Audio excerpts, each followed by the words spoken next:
Un roi, chapitre 20. Ben-Hadad, le roi de Syrie, rassembla toute son armée. Il avait avec lui 32 rois, ainsi que des chevaux et des chars. Il monta, installa le siège devant Samarie et l'attaqua. Il envoya dans la ville des messagers à Akab, le roi d'Israël, pour lui annoncer: Voici ce que dit Ben-Hadad. Ton argent et ton or sont ma propriété. Tes femmes et tes plus beaux enfants m'appartiennent. Le roi d'Israël répondit: Comme tu le dis, mon seigneur le roi, je t'appartiens avec tout ce que j'ai. Les messagers revinrent annoncer: Voici ce que dit Ben-Hadad. Je t'ai fait ordonner de me livrer ton argent et ton or, tes femmes et tes enfants. J'enverrai donc demain, à la même heure, mes serviteurs chez toi. Ils fouilleront ta maison et celle de tes serviteurs. Ils mettront la main sur tout ce que tu as de précieux et l'emporteront. Le roi d'Israël appela tous les anciens du pays et leur dit: Sachez bien et comprenez que cet homme nous veut du mal. En effet, il m'a déjà réclamé mes femmes et mes enfants, mon argent et mon or, et je ne lui ai rien refusé. Tous les anciens et tout le peuple dirent à Akab: Ne l'écoute pas et ne cède pas. Akab dit alors aux messagers de Ben-Hadad: Dites à mon seigneur le roi: Je ferai tout ce que tu as réclamé à ton serviteur la première fois. Toutefois, cela, je ne peux pas le faire. Les messagers s'en allèrent et rapportèrent cette réponse. Ben-Hadad envoya dire à Akab: Que les dieux me traitent avec la plus grande sévérité, si la poussière des décombres de Samarie suffit pour remplir le creux de la main de toute l'armée qui me suit. Le roi d'Israël répondit: Celui qui endosse une armure pour aller au combat ne doit pas se vanter comme s'il la déposait après avoir combattu. Lorsque Ben-Hadad reçut cette réponse, il était en train de boire avec les rois sous les tentes, et il dit à ses serviteurs: Faites vos préparatifs. Ils firent alors leurs préparatifs contre la ville. Mais voici qu'un prophète s'approcha d'Akab, le roi d'Israël, et annonça: Voici ce que dit l'Éternel. Vois-tu toute cette grande foule? Je vais la livrer aujourd'hui entre tes mains, et tu sauras que je suis l'Éternel. Akab dit: Grâce à qui? Il répondit: Voici ce que dit l'Éternel. Ce sera grâce aux serviteurs des chefs de district. Akab demanda: Qui doit engager le combat? Il répondit: Toi. Alors Akab passa en revue les serviteurs des chefs de district, et il en trouva 232. Après eux, il passa en revue tout le peuple, l'ensemble des Israélites, et ils étaient 7000. Ils firent une sortie à midi, alors que Ben-Hadad buvait et s'enivrait sous les tentes avec les 32 rois qui étaient venus à son aide. Les serviteurs des chefs de district sortirent les premiers. Ben-Hadad envoya des espions, et on lui rapporta: Des hommes sont sortis de Samarie. Il dit: Qu'ils sortent pour demander la paix ou pour combattre, capturez-les vivants. Lorsque les serviteurs des chefs de district et l'armée qui les suivait furent sortis de la ville, ils combattirent au corps à corps et les Syriens prirent la fuite. Israël les poursuivit, et Ben-Hadad, le roi de Syrie, se sauva sur un cheval avec des cavaliers. Le roi d'Israël sortit, frappa les chevaux et les chars, et infligea une grande défaite aux Syriens. Alors le prophète s'approcha du roi d'Israël et lui dit : « Vas-y, fortifie-toi, examine la situation et vois ce que tu as à faire. En effet, l'année prochaine, le roi de Syrie montera t'attaquer. » Les serviteurs du roi de Syrie dirent à leur seigneur : « Le Dieu des Israélites est un Dieu des montagnes. Voilà pourquoi ils ont été plus forts que nous. Mais combattons-les dans la plaine, et l'on verra si nous ne serons pas plus forts qu'eux. Fais encore ceci, retire chacun des rois de son poste, et remplace-les par des gouverneurs. Forme-toi une armée pareille à celle que tu as perdue, avec autant de chevaux et de chars. Ensuite, nous les combattrons dans la plaine, et l'on verra si nous ne serons pas plus forts qu'eux. » Le roi les écouta et agit de cette manière. L'année suivante, Ben-Hadad passa les Syriens en revue et monta vers Aphek pour combattre Israël. Les Israélites furent aussi passés en revue, ils reçurent des vivres et marchèrent à la rencontre des Syriens. Ils campèrent vis-à-vis d'eux, pareils à deux petits troupeaux de chèvres, alors que les Syriens remplissaient le pays. L'homme de Dieu s'approcha et annonça au roi d'Israël : « Voici ce que dit l'Éternel. Parce que les Syriens ont dit : l'Éternel est un Dieu des montagnes et non un Dieu des vallées, je vais livrer toute cette grande foule entre tes mains, et vous saurez que je suis l'Éternel. » Ils campèrent 7 jours en face les uns des autres. Le 7e jour, on engagea le combat, et les Israélites tuèrent 100 000 fantassins syriens en un jour. Le reste se réfugia dans la ville d'Aphek, et la muraille tomba sur ces 27 000 hommes qui restaient. Ben-Hadad s'était réfugié dans la ville d'Aphek, où il allait de chambre en chambre. Ses serviteurs lui dirent : « Nous avons appris que les rois de la communauté d'Israël sont des rois pleins de bienveillance. Nous allons mettre des sacs autour de la taille et des cordes autour de notre tête, et nous sortirons vers le roi d'Israël.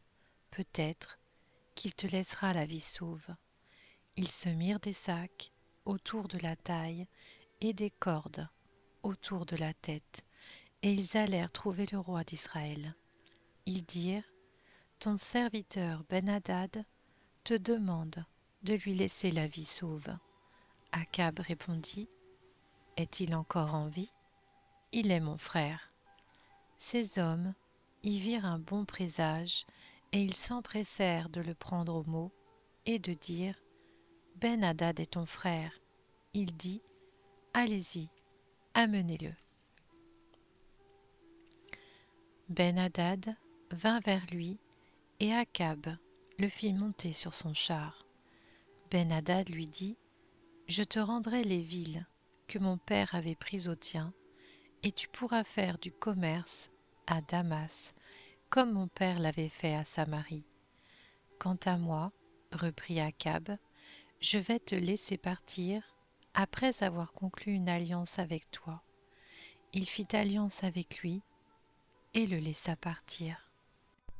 L'un des membres de la communauté de prophètes dit à son compagnon : « Sur l'ordre de l'Éternel, frappe-moi, je t'en prie. » Mais cet homme refusa de le frapper.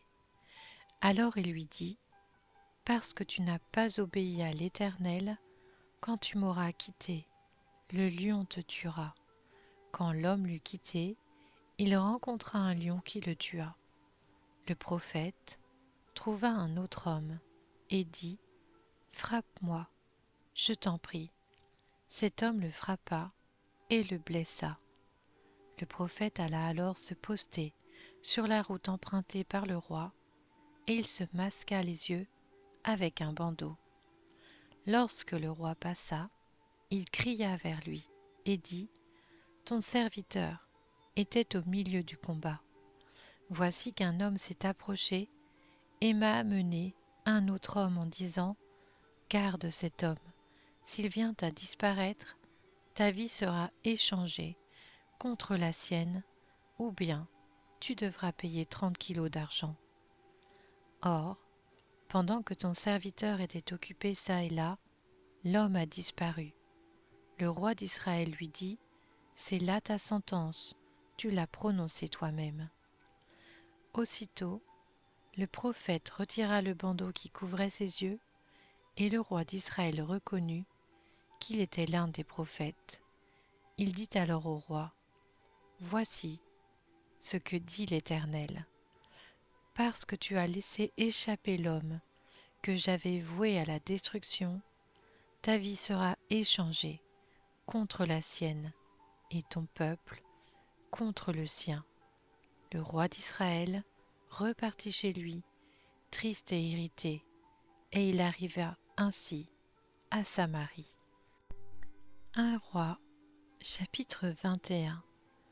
Après ces événements, voici ce qui arriva. Un certain Naboth de Jizréel avait une vigne à Jizréel, à côté du palais d'Akab, roi de Samarie. Akab ordonna à Naboth : Donne-moi ta vigne, pour que j'en fasse un jardin potager, car elle est tout près de ma maison. Je te donnerai à la place une vigne meilleure, ou si tu préfères, je te paierai sa valeur en argent. Mais Naboth répondit à Akab : Que l'Éternel me garde de te donner l'héritage de mes ancêtres. Akab rentra chez lui triste et irrité à cause de cette réponse que lui avait faite Naboth de Jizréel. Je ne te donnerai pas l'héritage de mes ancêtres. Il se coucha sur son lit, tourna son visage contre le mur et ne mangea rien. Sa femme Jézabel vint le trouver et lui dit : Pourquoi es-tu triste et ne manges-tu pas ? Il lui répondit : C'est parce que j'ai parlé à Naboth de Jizréel et que je lui ai dit : Donne-moi ta vigne pour de l'argent, ou si tu veux, je te donnerai une autre vigne à la place. Mais il a répondu : Je ne te donnerai pas ma vigne. Alors sa femme Jézabel lui dit : Est-ce bien toi maintenant qui es roi d'Israël ? Lève-toi, prends de la nourriture, et que ton cœur se réjouisse. C'est moi qui vais te donner la vigne de Naboth de Jizréel. Elle écrivit alors au nom d'Akab des lettres qu'elle marqua de l'empreinte du roi, puis elle les envoya aux anciens et aux magistrats qui étaient concitoyens de Naboth. Voici ce qu'elle écrivit dans ces lettres : Proclamez un jeûne, placez Naboth au premier rang du peuple et mettez en face de lui 2 vauriens qui témoigneront contre lui en prétendant qu'il a maudit Dieu et le roi. Puis conduisez-le à l'extérieur de la ville et lapidez-le jusqu'à ce qu'il meure. Les hommes de la ville de Naboth, les anciens et les magistrats qui étaient ses concitoyens, agirent comme Jézabel leur avait fait dire. Ils se conformèrent à ce qui était écrit dans les lettres qu'elle leur avait envoyées. Ils proclamèrent un jeûne et placèrent Naboth au premier rang du peuple. Les 2 vauriens vinrent se mettre en face de lui et témoignèrent contre Naboth devant le peuple, en prétendant qu'il avait maudit Dieu et le roi. Puis ils le conduisirent à l'extérieur de la ville et le lapidèrent jusqu'à ce qu'il meure. Ils firent alors dire à Jézabel : Naboth a été lapidé et il est mort. Lorsque Jézabel apprit la nouvelle, elle dit à Akab : Lève-toi, prends possession de la vigne de Naboth de Jizréel, qui avait refusé de te la céder pour de l'argent. En effet, Naboth n'est plus en vie, il est mort. Dès qu'il apprit que Naboth de Jizréel était mort, Akab se leva pour descendre à sa vigne afin d'en prendre possession. Alors la parole de l'Éternel fut adressée à Élie le Tishbite. « Lève-toi, descends à la rencontre d'Akab, le roi d'Israël, qui se trouve à Samarie. Le voilà dans la vigne de Naboth, où il est descendu pour en prendre possession. Tu lui annonceras: Voici ce que dit l'Éternel. N'es-tu pas un assassin et un voleur? Et tu ajouteras: Voici ce que dit l'Éternel. À l'endroit même où les chiens ont léché le sang de Naboth, ils lécheront aussi ton propre sang. Akab dit à Élie: Tu m'as donc retrouvé, mon ennemi? Il répondit: Je t'ai retrouvé parce que tu t'es toi-même vendu pour faire ce qui est mal aux yeux de l'Éternel. Je vais faire venir le malheur sur toi.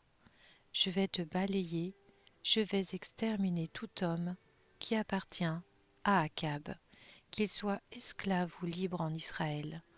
Je vais rendre ta famille pareille à celle de Jéroboam, fils de Nébat, et à celle de Baïcha, fils d'Akija, parce que tu m'as irrité et que tu as fait pécher Israël. L'Éternel parle aussi à Jézabel. Il dit: Les chiens mangeront Jézabel près du rempart de Jizréïl. Le membre de la famille d'Akab qui mourra dans la ville sera mangé par les chiens, et celui qui mourra dans les champs sera mangé par les oiseaux. Il n'y a eu personne qui se soit lui-même vendu comme Akab pour faire ce qui est mal aux yeux de l'Éternel, et sa femme Jézabel l'y poussait. Il a agi de la manière la plus abominable en suivant les idoles, comme le faisaient les Amoréens, ces peuples que l'Éternel avait dépossédés devant les Israélites. Après avoir entendu les paroles d'Élie, Akab déchira ses habits, se couvrit d'un sac à même la peau et jeûna. Il dormait avec ce sac et il marchait tout lentement. La parole de l'Éternel fut adressée à Élie le Tishbite. « As-tu vu qu'Akab s'est humilié devant moi? Eh bien, parce qu'il s'est humilié devant moi, je ne ferai pas venir le malheur durant sa vie. Ce sera pendant la vie de son fils que je ferai venir le malheur sur sa famille.